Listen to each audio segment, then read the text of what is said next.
till next year. Wait till next year. She's coming. Wait, the first year y'all made me dance. Oh, you need to see. You look like you could just handle it from the start. Have a few drinks first. Oh, okay. That'll be in the coffee bowl now. So yeah, all this morning, we heard about some of the requirements and some of the regulations coming out and some of the problems we have. Well, I'm here to kind of have an avenue for one thing that maybe could solve some of those problems, and that's money, because we're a loan program. Woohoo! So just to kind of give you a little background, our program started with the 1987 amendments to the Clean Water Act. And the first regulations from our program came out in 1990. And we've had another round through the years, but the most recent one of some new requirements and some new eligibilities, or I guess refined eligibilities for our program, came under the word of in 2014. So the big purpose of our program, so we are a low interest loan program that provides money to industry, to municipalities, to sewer districts, to parish entities for their wastewater improvement projects. These obviously have to comply with the Clean Water Act. And then of course we are here to protect public records. So our current terms right now are 0.95% interest, which that is inclusive of a interest rate of 0.45% plus an administrative fee of 0.5%. That's where you get your 0.95. And we've been at that rate for a few years now. Part of our loan is we allow a 2-year construction period, and then it's a 20-year term on payment of the loan. So what's eligible? So the way I have it broken up is the 1, 2, 3 points. That was the original eligibilities under the Clean Water Act of 87 amendment. Construction of POTW or rehab, non-point source projects, and the National Estuary program. Now, the WERDA amendments that I talked about that came out in 2014, they gave the kind of finer points, which I won't read through every single one of them, but under our program, we still feel like it fits, like these fit under POTW. They're just maybe a little more refined or kind of pinpoint exactly what that might be. It's the same for the non-point source project. But any of those are eligible. Turn your mic on. Turn your mic on. Is it on? How about now? There you go. My bad. All right, so continuing on, most of the projects that we do, probably about 90% of our projects are wastewater rehab projects for the POTW, and that is both treatment and collection system. Probably of those 90% or so projects, 80% of those are rehab. So it's something you have existing, you're just rehabbing what you have in the ground, or rehabbing some treatment. We do also have new construction or upgrades, as well as some equipment purchase, which is, we've had maybe a handful of those. And then, of course, as I mentioned, the non-point and the National Estuary program. A component that came out several years back was the Green Projects Reserve, and that has been a continuing requirement each year under our grant that we get from EPA. So of those green project requirements, basically in 4 categories. You have water efficiency projects, energy efficiency projects, a green innovative project, or a green infrastructure and environmental innovative project. And I'll kind of touch on some of those in a little more detail. So I just went through and kind of picked some pictures off that we've had of several projects just to get your idea of, okay, do we have anything that we could use similar to these projects? So rehab. You see here, there's a lift station that we had coated and put in new pumps. The picture to the right, they did some CIPP lining, and they're cutting out to get reestablish the service. And the bottom is a picture of basically they did some limestone to the road to the treatment plant. So anything related to the wastewater is eligible.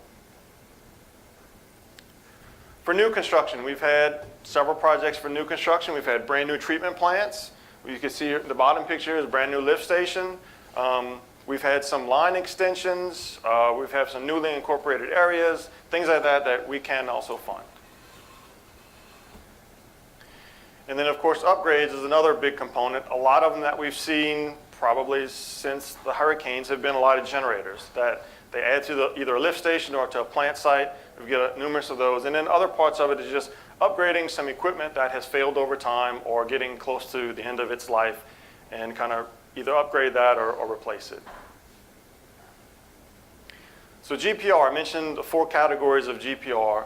So this is something that you see some energy efficiency. So the bottom picture is some solar panels that's actually in West Monroe that they're actually using those solar panels to provide energy for the entire treatment plant. That's one of the newly projects. I think it just finished up about a month ago.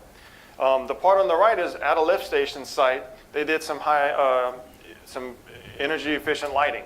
So that is also something that is eligible if you're at a treatment plant or off building or lift station site, something like that. Some of the water efficiency projects, one of the unique ones we had was in Homer. They took treated effluent and piped it to water the golf course instead of using water from the aquifer to water that golf course. So that's kind of a twist on some things and ways to reuse some of the water. So that is an example of a project that we've had, that we funded. Non-point source projects are always considered GPR.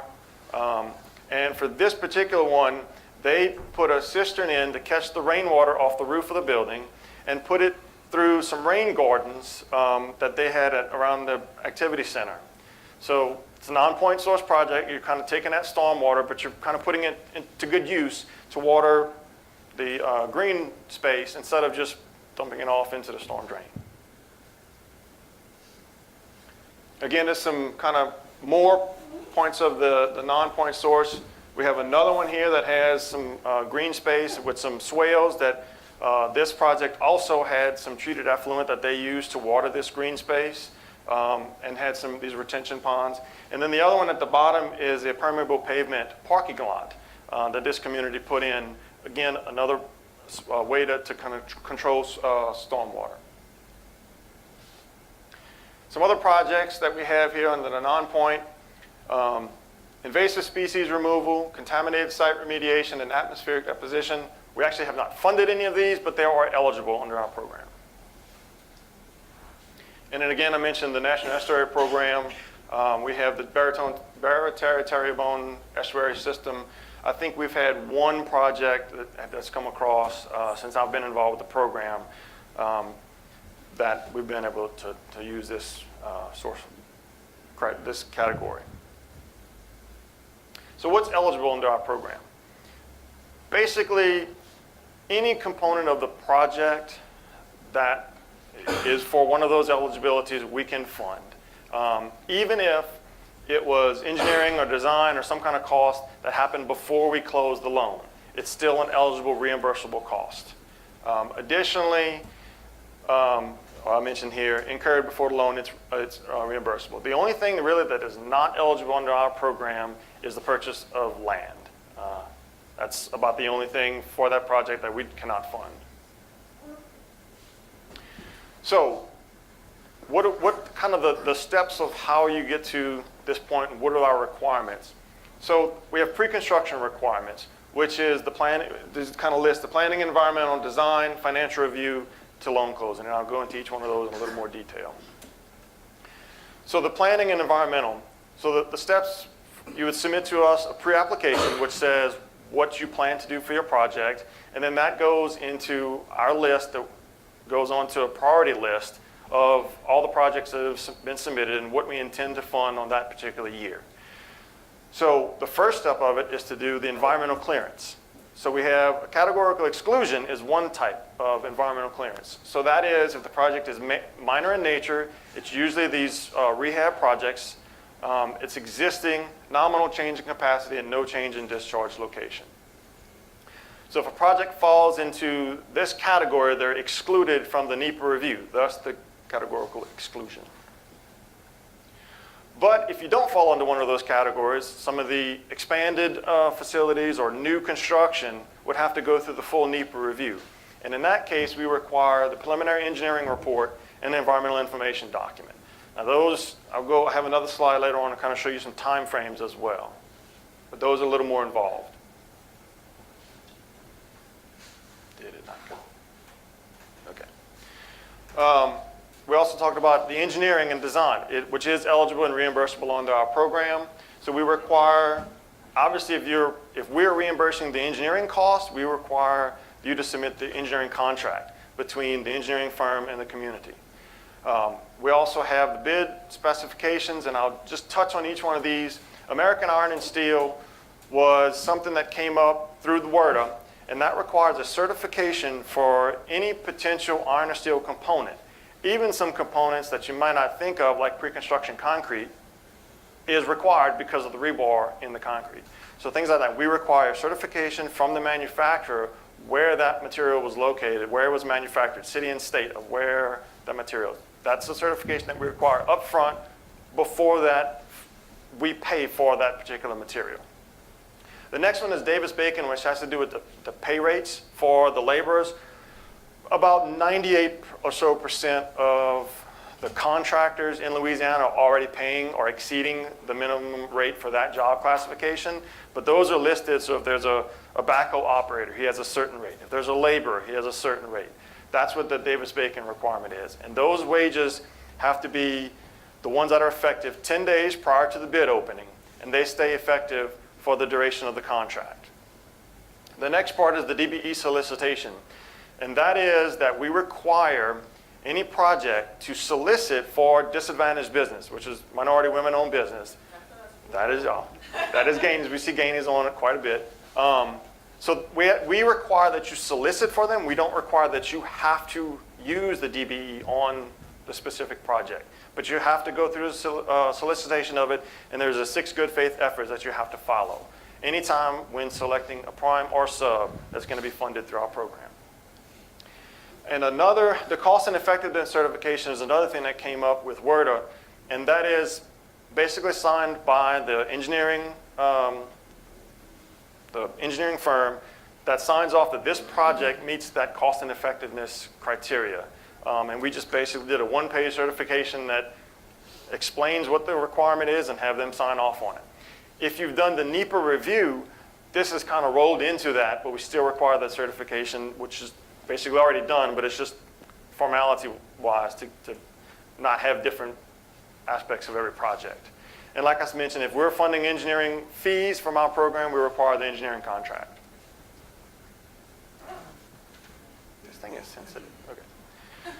It's like sometimes it works, sometimes it doesn't. Financial review. So I'm an engineer by trade. I know very little about the financial side of it, but we do have a financial expert, and her contact info will be on the back of the slide at the end of the presentation. But just in a nutshell, we do have local funding ordinances that are required to be funded in our program. We have State Bond Commission approval that's required before we can financially approve that project. They have to go through the State Bond Commission. And then our financial review includes all of these things: the full application, the resolution, which is from the city or sewer district or parish, that basically says giving them authority to incur debt, is basically what the resolution. The assurances, the site certificate, which says that they own, operate, and maintain whatever component of that property that construction is going to be on. The 5749 form, which is debarment form, debt service agreement, the last 3-year audits, and a 10-year forecast, and a Transparency Act form. Those are all required under our financial review. So you need to go through all of those in order to close a loan. And basically, just to kind of recap that, in order to close a loan, we need to have the environmental determination has to be completed, the engineering contract, if we're funding engineering fees, and the plans and specs have to be submitted. On the financial side, you have to have bond commission approval, which is required before we can give financial approval, and the first pay request has to be submitted. Once all that is in place, we can schedule the loan closing. So just to kind of give you an idea on the average time frame we're talking about, for something that is, well, I'll back up. There's basically 2 separate trains that can go on at the same time. There's the engineering or technical side and the financial side. On the engineering side, if it's a CADEX or categorical exclusion project, those usually about 1 month to 2 months at max for you to submit the information, for us to review it and sign off on it. If it requires what's called a FONSI, a finding of no significant impact under the NEPA requirement, those usually take about 6 to 12 months, depending on how many iterations we have to go through the review and how quick you can get the information into us. The plans and specs from design to submittal to approval is anywhere from 3 to 9 months. That's dependent on the complexity of the project and how much it involves. And then obviously the bidding and advertisement, that's 1 to 2 months. There's a 25-day requirement for advertising and usually another 10 days on the contract before the contractor submit the forms. So that's 30 days plus right there. On the financial side, we already kind of covered it, but State Bond Commission takes about 3 months. I think the way their process is, you kind of get on the agenda, then actually be present, and the next month is when they kind of approve it. So that's the 3-month period. Local funding ordinance is about 2 months. And a financial review, we have 3 months here, but again, we have to have bond commission approval before we can approve it, so that's where that 3-month range. The actual review of our financial records takes about a month. And one of those forms, we have to send to EPA and get their sign-off and approval. All right, so once we've closed the loan, we're not done with the project yet. Now we have the construction requirements, which include some periodic inspections to make sure that what we approved on the plans and specs is actually being constructed in the field.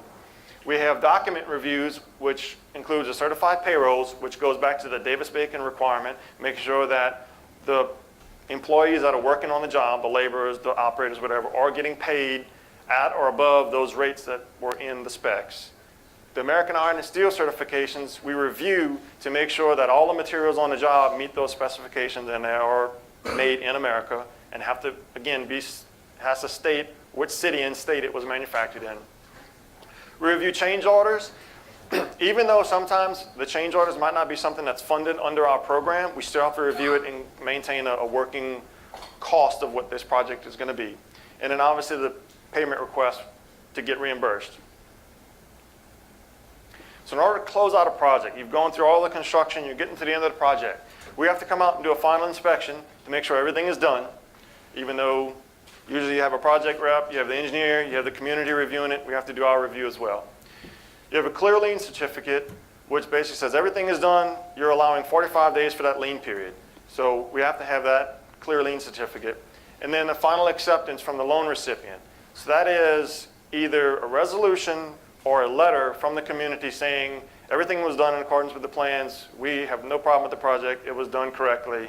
We're signing off saying that we accept this project. That's usually the one that's kind of forgotten because it comes from the actual loan recipient, the town, the community. So just to kind of give you an overview of maybe what our program has done, from the 1987 when it was first implemented to 2017, we had 225 loans and had just over $1 billion worth of loans throughout the state. In the last 7 or so years, we've done almost half of that. We've had almost 100 loans and over $500 million that we've spent just in the last 7 years. And I think the next graph will show you kind of the pace of our program. And you can see that nice uptick in the last several years. So the program is really growing. I think part of that has to do with the 0.95% interest rate, which you can't get anywhere else. And then I think a lot of it is just, some of it is repeat folks that have done a project and come back to us again, and some is just kind of getting the word out of our program and what kind of benefits we can have. Kind of some breakdowns on the projects. So just to give you an idea, the projects based on population, so about 42% you can see is less than 5,000 people. So vast majority of them, small communities, so on and so forth on the pie graph. You see over 100,000 is only about 8%. Very small percentage based on population. So when we're talking about loan amounts, dollars. So you can see here the vast majority of them are somewhere between the $1 to $5 million. According to this, almost 40% of the projects are somewhere between the $1 and $5 million range for the projects. Now these projects, you can break that up into multiple projects. That's just the amount of the loan. It could be one project or it could be several projects, however you decide to break it up. If it's a project, remember we had that 2-year construction period. So if it's a project that's going to take much longer than that 2 years, we can break it up into phases. So some of these large communities, they might have over $100 million worth of work that they want to do in a project. Well, we don't have $100 million to loan out to one constituent at one time, and there's no way they're going to get that done in 2 years. So we break that up into phases, and we'll do so many million over a certain time, see how fast they do that, and they come back to us, do another phase, so on and so forth. So, how to apply? Well, you go to our website right there, and right big it says apply now. You click on that button and it takes you right to our pre-application and all the required documents that I was mentioning. So when you submit that pre-application, that puts the project on, after we review it, puts it on the priority list. It stays on that priority list for 5 years or until that project is funded. Now, if you decide to go and get that project done somewhere else, if it hasn't been selected for funding from us, but you go ahead and get it done, just contact us and say, hey, we went somewhere else, go ahead and take that project off of our list. We haven't had that happen in very many cases. We have had it happen where the project stayed over 5 years, and usually at that point, we kind of contact you and say, hey, this project has still been 5 years. If you want us to remain on the list, submit a new pre-application to us. So we kind of restart that clock. If a project is selected for funding, we'll send out notifications, say, congratulations, you were selected, and let's go back to where the beginning of the presentation started on the pre-construction requirements in order to get through the loan closing. And again, here's my contact information. Sierra Trabo is the program manager and the financial expert on it. And again, there's our website. You can find out any information there. I will be hanging around. I have some cards with me. If y'all want some information, feel free. Any questions? All right, I guess I did a great job then, right? Just explained everything. Wow, no questions. Oh, we got one, Lisa. Wait, no, you need You the know she's going to microphone. make you use this mic. Come on, play her reindeer games. The Davis-Bacon certification, does that require employee interviews as well? It does. It does have. Now, usually the employee interviews, we ask that it's done at the beginning of the job and at the end of the job. The in-between is kind of up to that municipality or whoever's doing that oversight. The certifications typically, the interviews and the certifications have to be submitted to us for review. And the point of the interviews is you're comparing that interview that you're done and saying, well, how much he's making on site and see what he's doing and compare it to the payrolls that they're submitting and make sure the same person is doing the same job and getting paid the same amount. It's like an audit of. It's basically like an internal audit of the project. So yes, those are required. Actually, EPA kind of lessened it up a little bit. It used to have specifics within 2 weeks of the project start.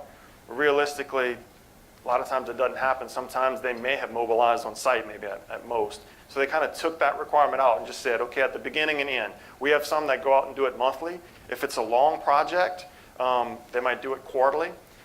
It also includes any subs. So it's not only the prime contract that has to be interviewed and submit certified payrolls, but also any subs on the job. Any other questions? All right, Thank you so much. no problem.